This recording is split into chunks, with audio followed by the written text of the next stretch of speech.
Você que acabou de chegar, hoje falaremos sobre um tema muito importante para a sua alma e com isso gostaríamos de abençoar você e sua família. Então deixe seu like, se inscreva no canal e compartilhe com todos eles.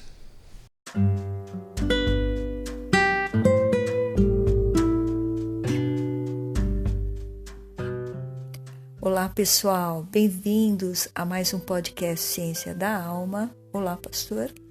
Olá a todos. É um prazer estar com vocês novamente e nós vamos dar sequência ao estudo de Gênesis, capítulo, pastor. Gênesis capítulo 47, o verso 1 diz: José foi dar as notícias ao faraó. Meu pai e meus irmãos chegaram de Canaã com suas ovelhas, seus bois e tudo o que lhes pertence, e estão agora em Gozém. Depois escolheu 5 de seus irmãos e os apresentou ao faraó. Perguntou-lhes o faraó: Em que vocês trabalham?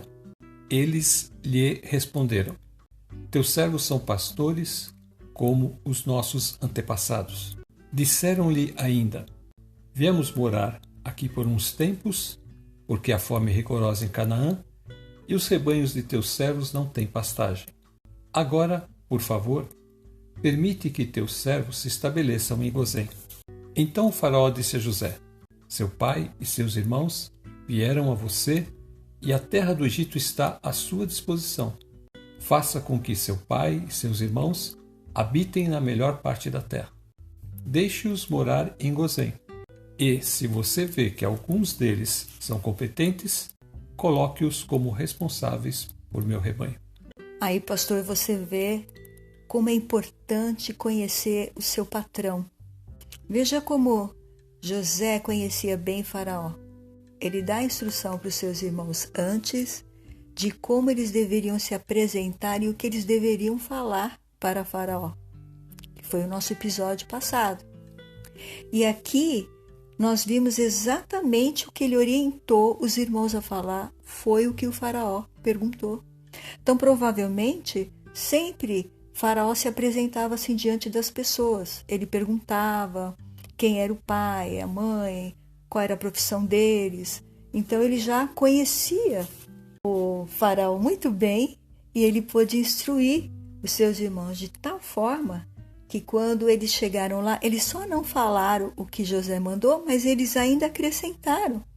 No final do capítulo passado, capítulo 46 de Gênesis, José já estava orientando seu pai, seus irmãos, e explicando para eles o que ele falaria ao faraó.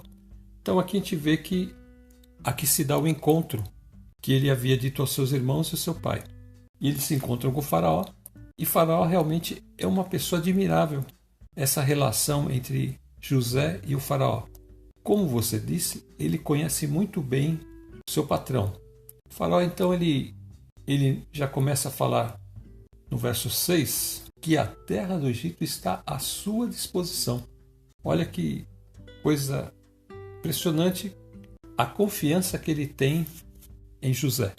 Por isso que José não queria decepcioná-lo.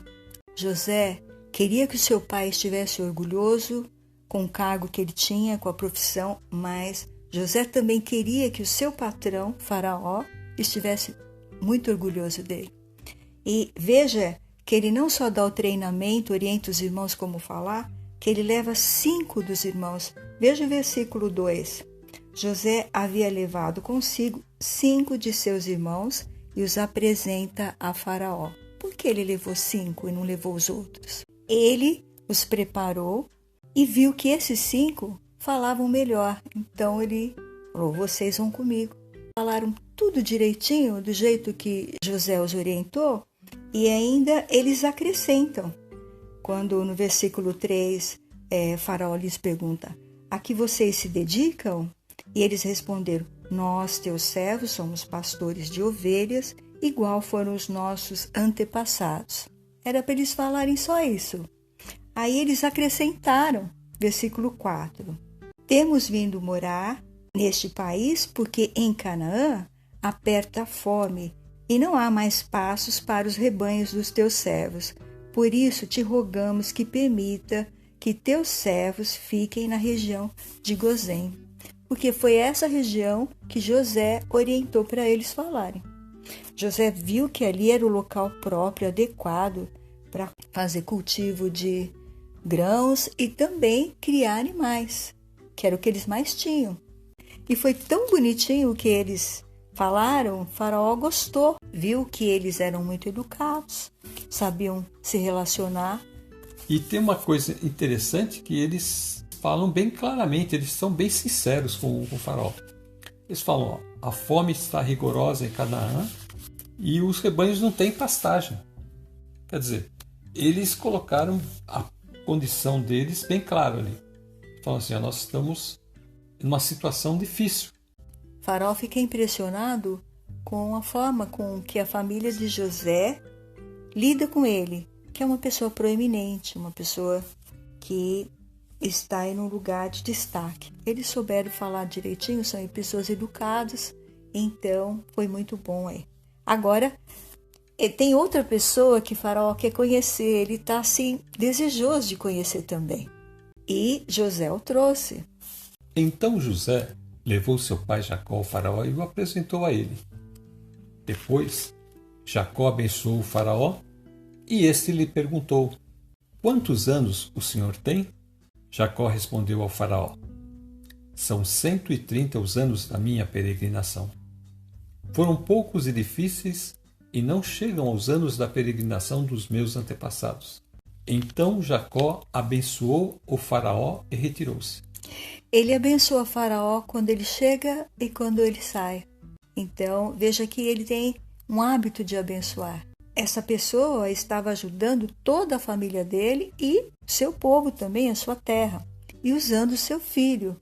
E é interessante o que ele fala assim, quantos anos tem? Aí Jacó respondeu, 130, peregrinando de um lado para outro. Né? Então, lembra que o Senhor falou para ele, não temas, eu vou com você para o Egito e vou ficar lá e depois vou trazê-lo de volta.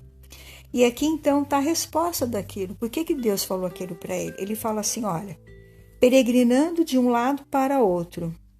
Têm sido poucos e difíceis, mas não são comparados com os anos de peregrinação dos meus antepassados.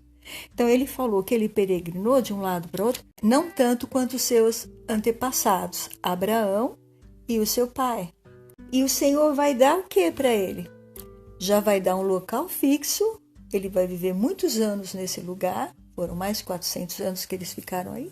Vai dar terra para eles ficarem ali, vai dar água. Jacó tinha uma preocupação com água, os seus antepassados também tinham, agora não vai ter, porque eles estão ali no delta do Nilo, onde que tem água em abundância. Ele pode se banhar ali todas as tardes.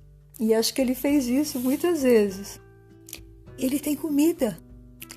E além de tudo isso, ele tem o seu filho. Ai, que coisa gloriosa. Ele tem um filho amado dele, que está numa posição muito elevada, que agora é um homem rico, porque José recebia um salário muito bom. Ele tinha muitas condições. E o verso 11 diz, José instalou seu pai e seus irmãos e deu-lhes propriedade na melhor parte da terra do Egito, na região de Ramessés, conforme a ordem do faraó. Providenciou também sustento para seu pai, para seus irmãos e para toda a sua família, de acordo com o número de filhos de cada um. Nós já falamos da primogenitura, que o primogênito cuidava de todas as coisas do pai. Aqui nós estamos vendo a verdadeira primogenitura. José cuidando do pai, instalando ele, deixando ele ali, porque, veja, ele devia estar muito cansado, a viagem foi longa, mesmo que estava em carruagem, ele queria ficar quietinho no cantinho dele, ele não ficou ali conversando muito com o faraó, e ele queria ficar no canto dele para assimilar todas as coisas que Deus estava fazendo com ele, por intermédio dele, do seu filho, da sua família. Jacó tem muita coisa para assimilar aí, pastor. Essa audiência que ele tem com Jacó e seus filhos, seus 5 filhos, a gente não sabe se isso demorou alguns dias, mas, de qualquer forma, Foi uma viagem longa, apesar deles terem vindo de carruagem, mas eles estão ali se recuperando desta viagem. E gera um tipo de estresse e ansiedade, porque ele vai ter que falar com uma pessoa de alta proeminência, que é Faraó. Então ele está sim preocupado. Mas ele se apresentou muito bem, o filho orientou muito bem ele também, ele falou muito bem, falou pouco, mas falou o essencial. Faraó gostou e deu tudo certo. Agora então a vida continua para José, pastor. A gente também vê aqui no verso 12 como ele é o provedor dessa família, porque nós vemos aqui que ele vai dar o sustento para seu pai, seus irmãos e toda a sua família. Isso significa que ele está providenciando alimentação para um grupo grande de pessoas. Você viu que na genealogia eram 70 homens, fora mulheres e crianças. Então ele vai providenciar sustento para todas essas pessoas. Então a gente começa a perceber como José era um homem rico, é um homem que tinha agora condições, posses. E ele faz isso de acordo com o número de filhos de cada um. Então, aquela questão que você estava falando? A questão da fome, a gente começa a imaginar que haveria ali um racionamento de alimentos. A quantidade para cada pessoa, dependendo se era um adulto, se era uma criança.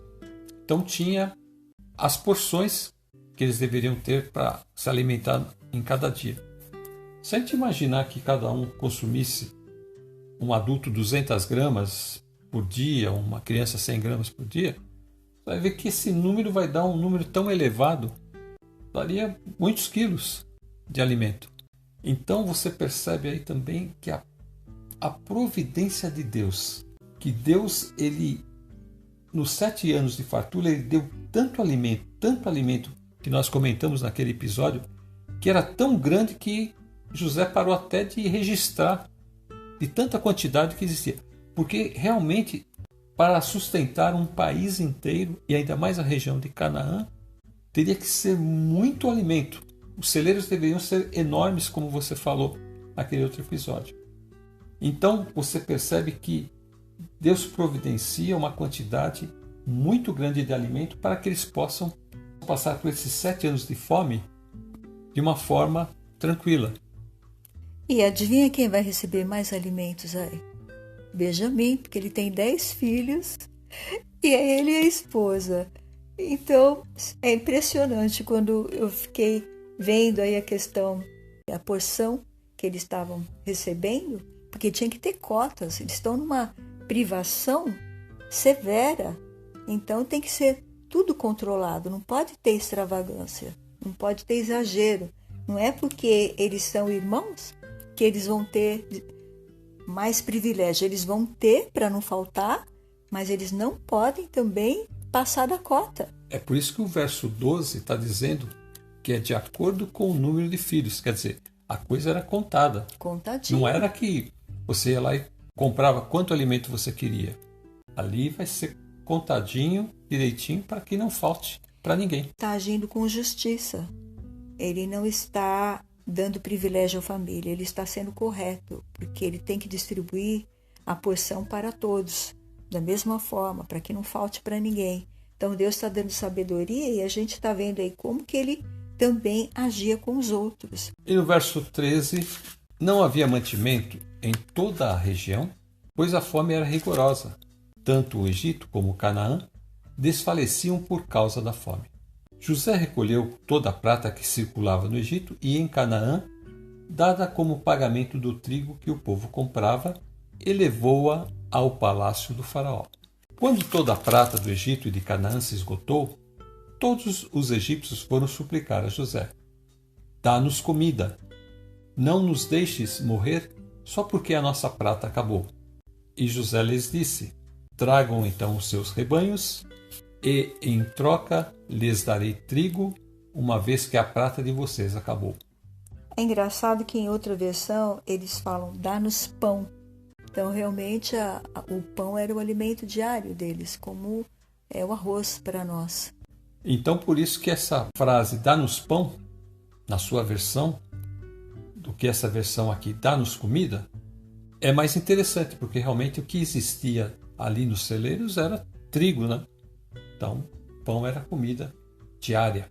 E no verso 17, e trouxeram a José os rebanhos, e ele deu-lhes trigo em troca de cavalos, ovelhas, bois e jumentos. Durante aquele ano inteiro, ele os sustentou em troca de todos os seus rebanhos. Então aqui já acabou o dinheiro e eles agora então começam a trazer os animais, seu gado, seu rebanho para vender. Não tem mais o que oferecer. E o que acontece, pastor?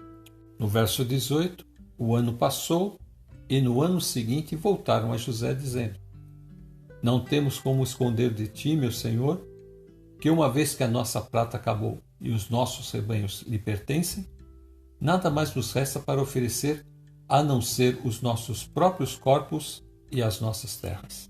Misericórdia, Senhor. Olha o estado que eles chegaram. A fome foi tão devastadora que não tinha como comprar mais. Não tinha mais de onde eles tirarem. Eles venderam tudo. Venderam os animais, agora eles vão vender a terra, vão estar vendendo a si mesmo para poder comer. Então, quer dizer, eles perderam tudo. Eles estavam entregando tudo na mão de José, que está representando ali Faraó. O verso 19 diz bem, né? Não deixes que morramos e que as nossas terras pereçam diante dos teus olhos. Como José está lidando com isso, de ver esse povo clamar. Ele tem família, ele tem filhos, ele está vendo a necessidade e ele está querendo ajudar cada um deles para que nenhum deles passe necessidade. José sabe o que é passar necessidade. Ele passou necessidades, dificuldades ali quando ele estava dentro da prisão, porque a porção dentro da prisão é muito escassa. Eles sentem fome. E aí ele está vendo essas pessoas chorando, provavelmente deviam estar suplicando, chorando ali nos pés de José. O que é difícil nessa condição é que eles não tinham mais nenhum recurso. E José não vai doar comida para ninguém.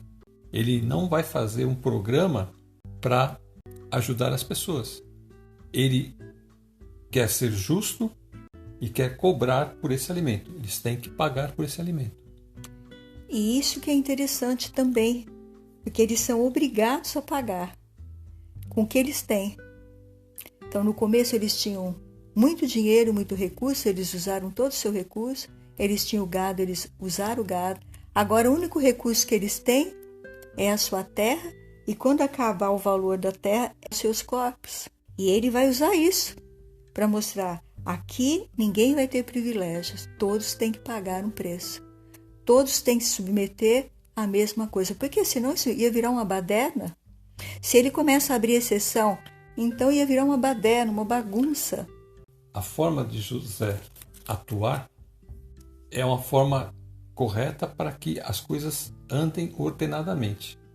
Ele vai construindo toda essa forma de agir pensando em que as pessoas têm que ser responsáveis por suas vidas. No versículo 19, aqui eles levam uma solução para José e José acata. José gostou dessa ideia que eles deram para ele. Compra-nos juntamente com as terras em troca de trigo, e nós, com as nossas terras, seremos escravos do faraó.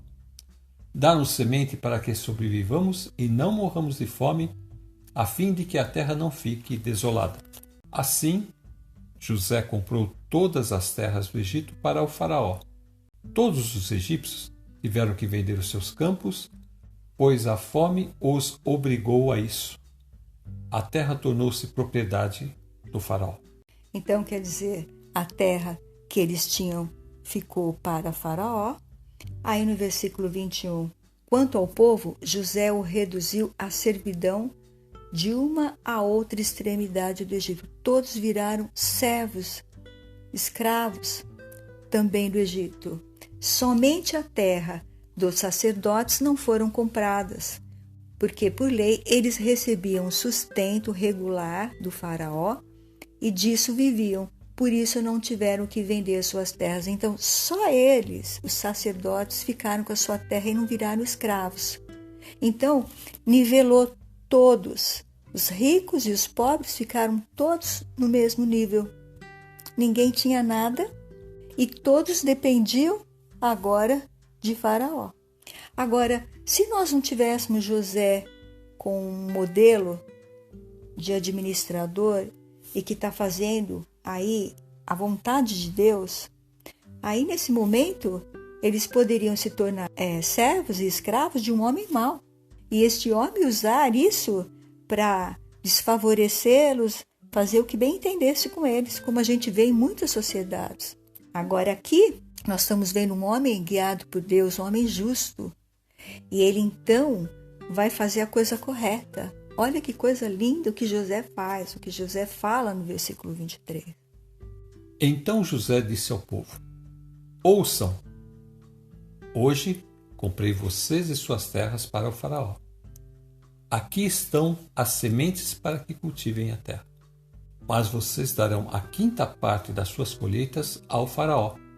Os outros 4/5 ficarão para vocês como sementes para os campos e como alimento para vocês, seus filhos e os que vivem em suas casas.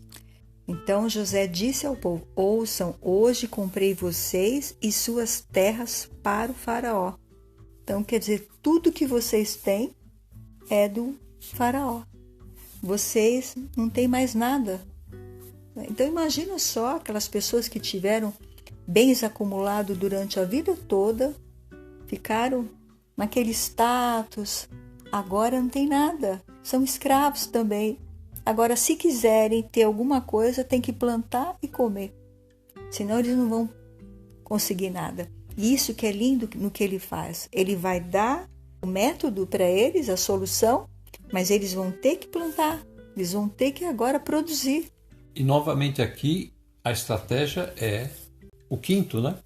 Assim como o sonho de Faraó, José, usado por Deus, disse a Faraó para que fosse guardado 1/5 durante os anos de abundância, aqui também ele propõe a lei do 5º, ou seja, eles ficariam com 4 partes e uma parte, 1/5 ficaria então para Faraó. Então, no 23, quando ele diz: hoje eu comprei vocês e as suas terras para o faraó, aqui estão as sementes para que vocês cultivem a terra. Então agora vocês vão ter que trabalhar todos. Até esse momento vocês tinham dinheiro e foram comprando, agora vocês não têm mais, porque todos vocês e as suas terras pertencem a Faraó. E aí então quando ele vai propor isso, como você disse, eles vão ter a terra para eles trabalhar, a terra que é deles, que agora pertence ao Egito, eles vão ganhar a semente e vão ter que morar, produzir, e vão colher, e vão comer, e vão ainda plantar. Então, quer dizer, ele criou um método que ele vai dar agora a semente para eles. Mas eles, depois disso, eles vão ter que produzir e pagar. Por isso que eles estão recebendo. E no futuro eles poderiam comprar de novo a propriedade se eles conseguissem guardar, fizessem economia. O que José faz aqui é uma coisa muito, muito bonita. Quando você devolve à pessoa a condição dela produzir, você dá a ela uma nova vida, dá dignidade, dá responsabilidade. Porque o que a gente vê é que às vezes a gente quer ajudar uma pessoa, mas a pessoa não quer ser ajudada. Ela quer apenas receber um donativo para continuar pedindo donativos. Ela não quer mudar de vida. A Bíblia nos ensina a ajudar as pessoas. Mas a ajuda também tem que ser uma ajuda inteligente. Essa ajuda que José dá a eles é uma ajuda inteligente. Quando você dá à pessoa condições dela produzir o seu próprio sustento e a responsabilidade dela se sentir um cidadão de verdade. Ele está dando a terra que era deles, falou: olha, essa terra não pertence mais a vocês, mas essa semente sim. Então vocês têm aqui a semente, vocês vão ficar na terra, que agora é do governo, que é do faraó, e vocês vão produzir. Dessa terra que vocês produzirem, vocês vão tirar o seu alimento para os seus animais, para a sua família, vão tirar 20% para pagar para o governo, que é dele, é direito dele, porque vocês estão usando a terra dele. É como se ele estivesse arrendando a terra para eles. E eles estivessem agora trabalhando. Sem trabalhar, eles não vão produzir. E se eles não pagarem também, ele tira a terra deles e vai pôr para outra pessoa trabalhar. Então, como você disse, como eles ficaram estimulados com isso que ele fez, eles vão querer mais reproduzir, para voltar a ter o que eles tinham antes.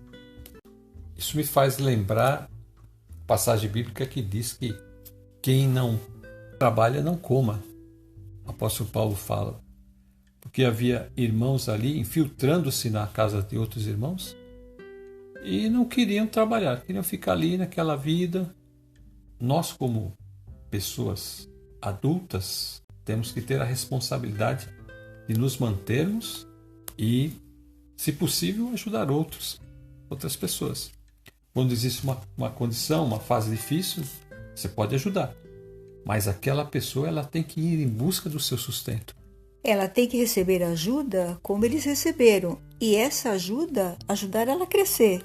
Mas se ela fica naquele estado e não progride, então você está fazendo alguma coisa errada. Aquela ajuda não está beneficiando ela. Então, por isso que nós temos que pedir sabedoria a Deus como ajudar também. Aqui, ele, como Deus o colocou como governador, ele tem que administrar bem tudo que é do país dele. Ele não pode dar privilégios. Ele não deu privilégios para ninguém, nem para os ricos, nem para os pobres. Ele agiu com justiça. E é o que nós vimos falando no episódio passado, como Deus quer que nós o agrademos. E no verso 25, eles disseram: Meu Senhor, tu nos salvaste a vida. Visto que nos favoreceste, seremos escravos do faraó. Assim, quando há a terra, José estabeleceu o seguinte decreto no Egito, que permanece até hoje. 1/5 da produção pertence ao faraó. Somente as terras dos sacerdotes não se tornaram propriedades do faraó. Então, como a gente já havia falado, só essas terras aqui que não foram vendidas. O resto tudo estava debaixo do domínio, e do poder de faraó. Então, o país todo estava na mão dele, só que como ele tem um bom governante, essas pessoas não vão viver como escravas. Elas vão continuar trabalhando e produzindo e vão ser dignas. Diferente das sociedades que nós vimos hoje, quando as pessoas tomam o poder, elas querem dominar e tirar a liberdade das pessoas. Aqui, ele dá liberdade para elas trabalharem e produzirem e se sustentarem. É isso que é a justiça, o que Deus mostra, como ele trabalha.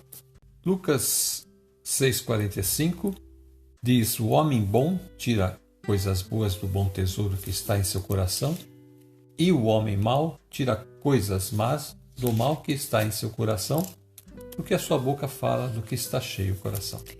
Então, José, pastor, estava tirando coisas boas. O coração de José tinha coisas boas. Presença de Deus. Ele era um homem de Deus e dentro do seu coração tinha o desejo de agradar a Deus. Amém. Glória a Deus. Por isso que ele fez um trabalho tão glorioso. Ele foi designado pelo Senhor para ocupar esse lugar, porque Deus viu que no coração dele havia bondade, havia desejo de aprender, havia sinceridade. Ele é uma pessoa cheia da presença de Deus. E agora, então, ele é capacitado pelo Espírito de Deus para saber lidar também com situações difíceis. O povo chega chorando, implorando, e ele dá a solução.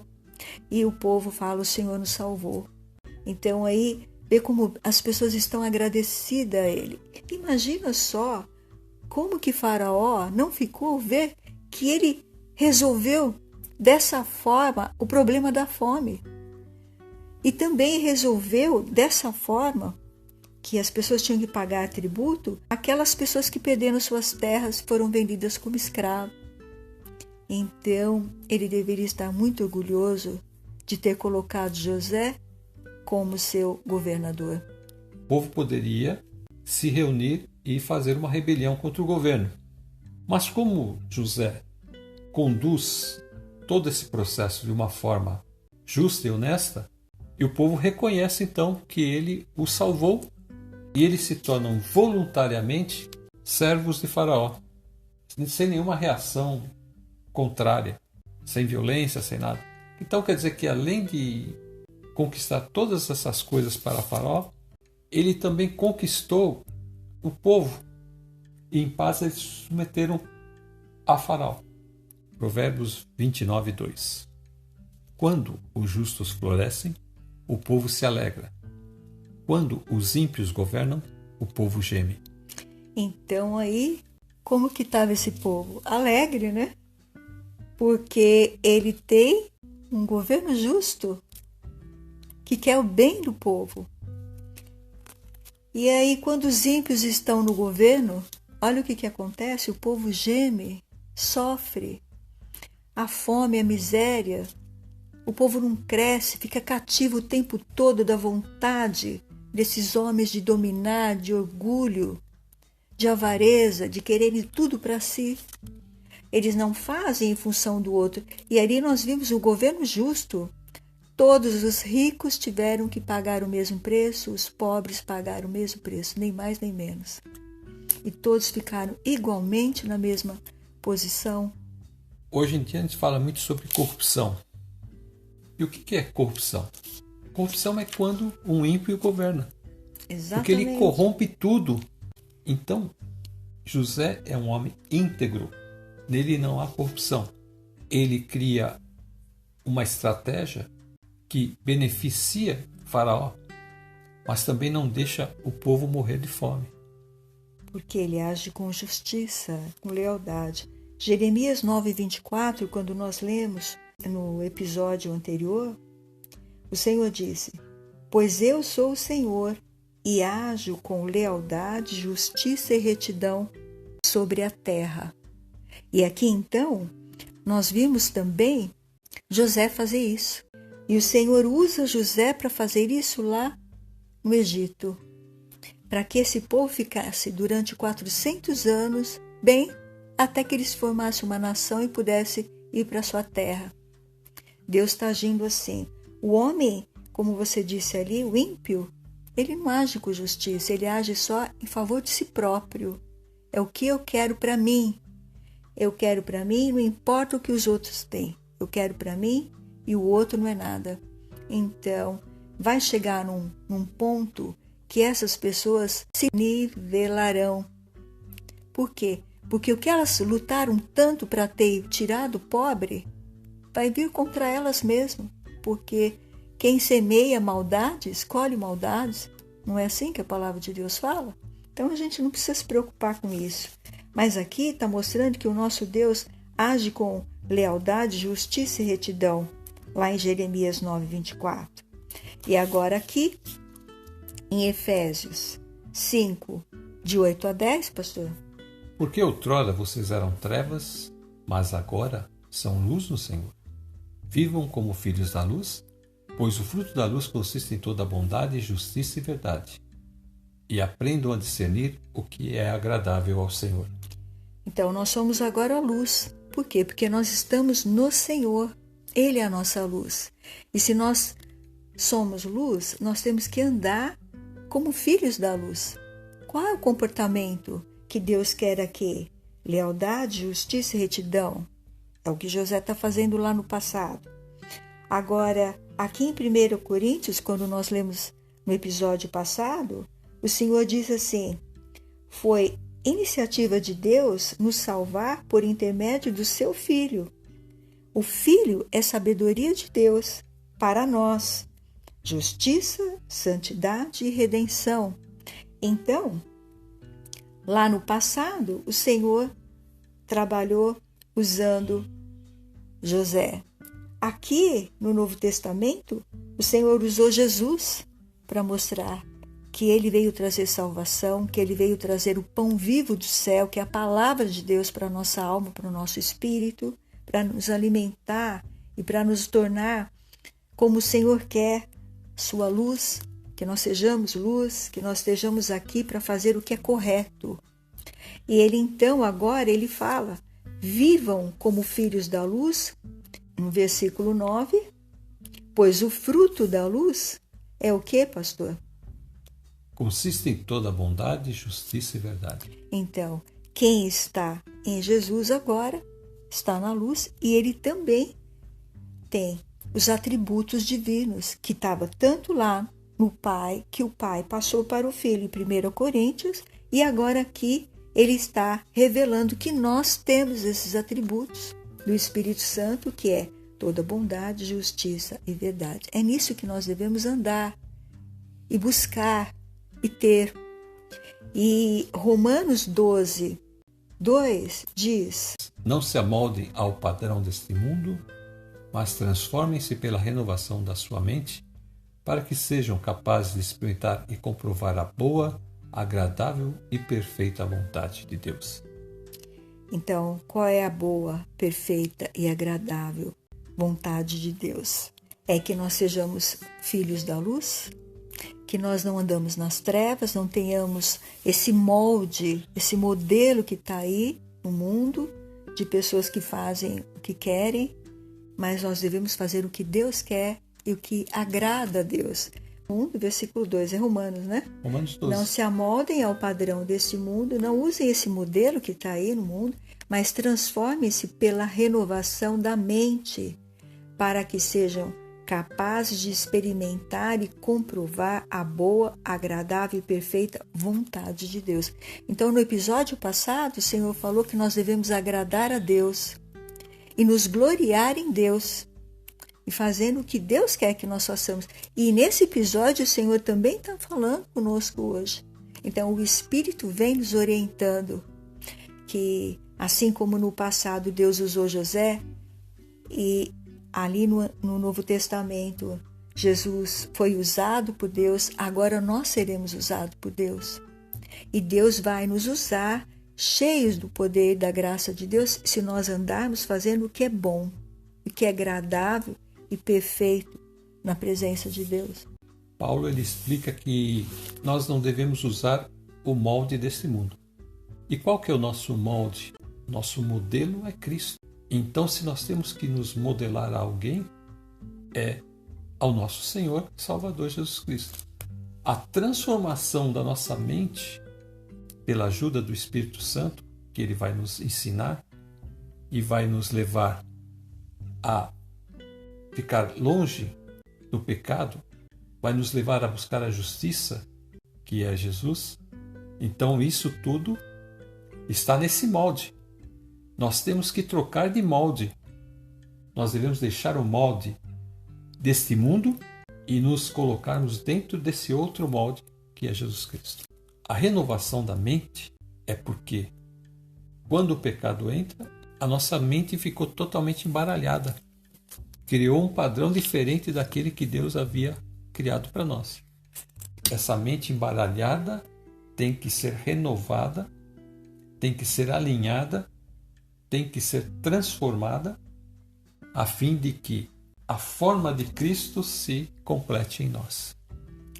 Então, o que o Espírito Santo está nos ensinando, através desses estudos de José, é que a fome aqui foi usada para que Deus manifestasse a sua glória através de José, da vida de José, para o povo do Egito e para também o povo de Israel que ia se formar.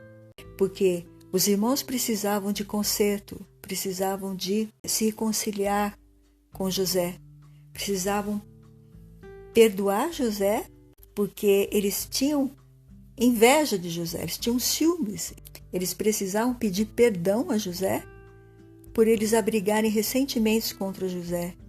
E ali eles tiveram essa oportunidade. E José também precisava perdoá-los, e José falou que os perdoou. Então a gente vê a natureza de Cristo em José. Ele tem uma facilidade para perdoar e para amar. Ele é uma representação de Jesus, porque ele tem muitos dos atributos aí que Deus tem. E isso é pelo Espírito Santo. Em Jeremias 9, 24, 1 Coríntios, do versículo 29 ao 31, ali está falando que foi tudo plano de Deus, foi iniciativa de Deus. Então, foi iniciativa de Deus que acontecesse essa fome. Deus permitiu para trazer a reconciliação à família deles, para trazê-los para o Egito, para que eles pudessem ter a melhor terra para poder ficar durante esse período de fome e para mostrar a glória de Deus no Egito. Aqui foi mostrado a glória de Deus na forma de dar ao Egito a comida, de dar ao Egito a porção diária e também mostrar para eles que eles agora são servos e devem produzir algo bom para o Egito. E nós também éramos escravos do pecado e fomos tirados das trevas e agora fomos colocados diante de Jesus e recebemos a sua luz. Com Cristo nós temos a sua luz. E nós também somos agora servos de Deus, não somos mais servos das trevas, nós somos servos da luz. E nós temos que produzir também. O que nós temos que produzir, pastor? Se você pegar o exemplo de José, você vê como que a personalidade dele e as ações dele, elas revelam que José era uma pessoa de Deus e que levava muito a sério essa relação com Deus. Você vê que ele é uma pessoa temente a Deus e que todas as suas atitudes sempre procuram o bem. Nunca a gente vê José procurando o mal. Os seus irmãos, na maioria das vezes, procuravam o mal. O fato de terem vendido ele para o Egito mostra o que eles abrigavam no coração. Então diz que o homem bom tira coisas boas do bom tesouro que está em seu coração. E o que a gente vê José fazendo o tempo todo é isso. Ele só tira coisas boas do seu coração. E as coisas más, você vê que ele lança fora. Aquilo que não serve, ele nem usa. Lança fora. Como Paulo fala, deixando as coisas que para trás ficam, você vê que aqui agora é um novo começo para a família. Então, o propósito de Deus foi atingido. Ele conseguiu restaurar essa família. E o que fica evidente aqui é que José é esse homem bom de Lucas 6,45. Ele tira coisas boas do bom tesouro que está em seu coração. Ao contrário, o homem mau tira coisas más que está em seu coração. Se a administração fosse feita por outra pessoa, uma pessoa má, ímpia, ele não iria fazer o que José fez. Ele não iria dar 4 partes para eles. Ao contrário, ele ia dar 1/5 para eles viverem e ia querer os outros 4/5 para ele. Eles teriam que ser literalmente escravos, se eles tivessem caído na mão de um líder mau.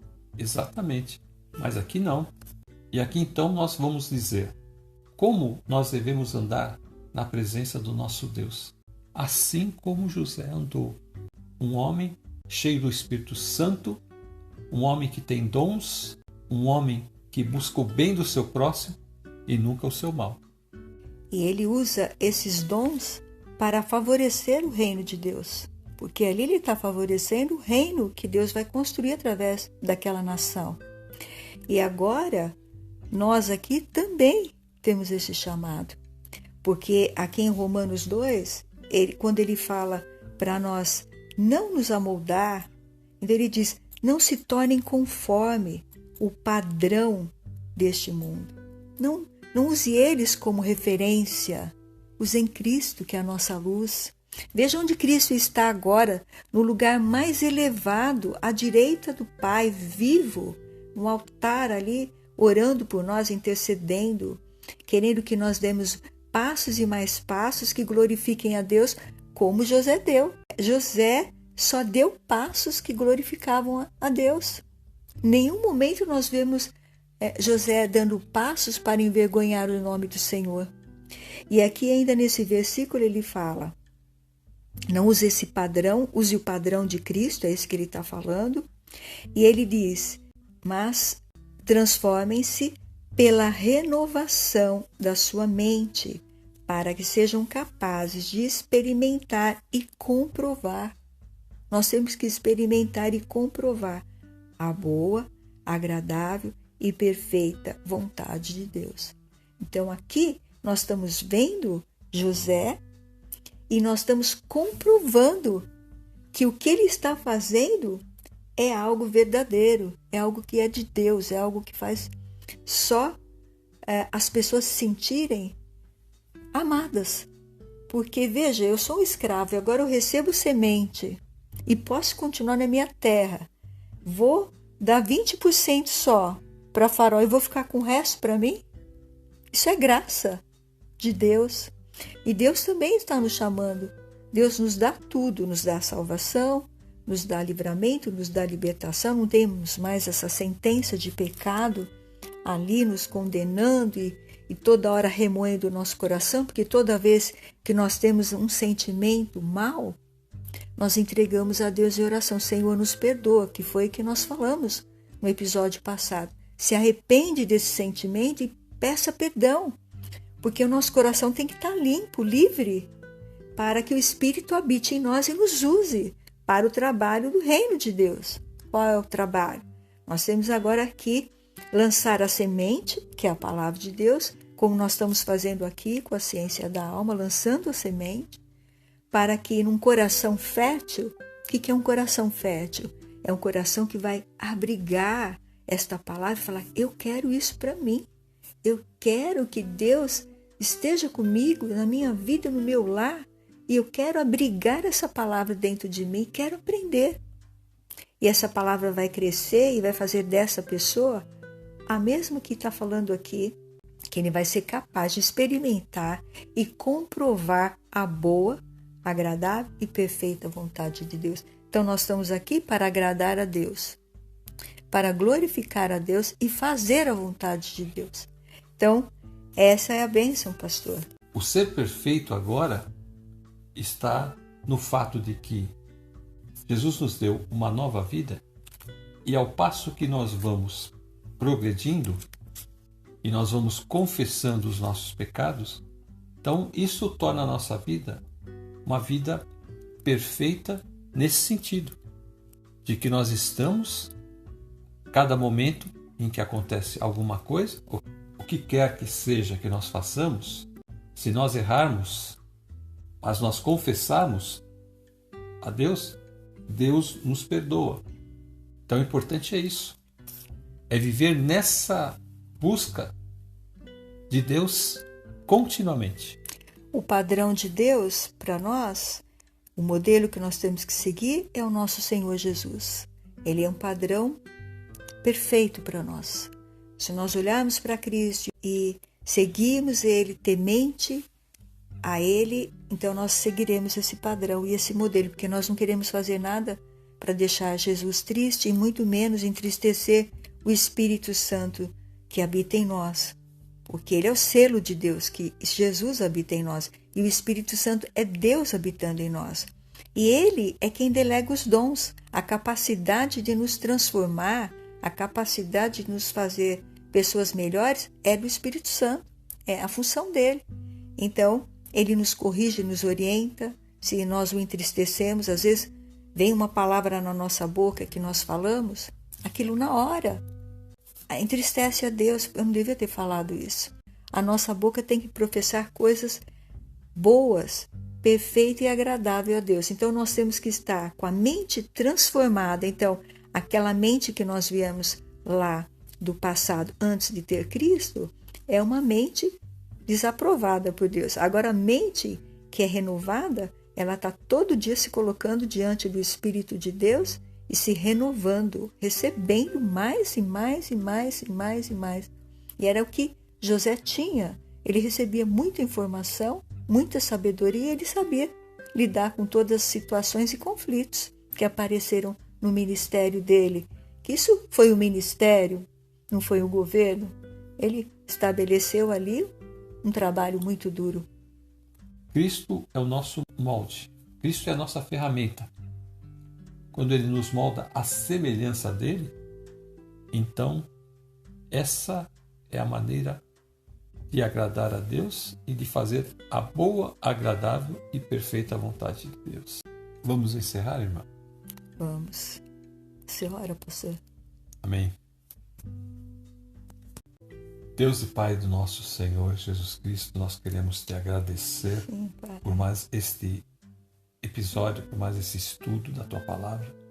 Te agradecemos, Pai, porque José é o modelo Sim. ali que nós vemos que é possível ser um homem cheio do Espírito Santo, um homem temente ao Senhor. Consagrado a Ti, Senhor. Mas o nosso grande modelo é Jesus Cristo, teu Filho, aquele que mostrou que Ele faria tudo por nós. Amém. E Ele fez tudo por nós. Amém. E queremos pedir ao Senhor que aqueles que estão ouvindo agora, que o Senhor possa, Pai, abençoar as suas vidas. Sim.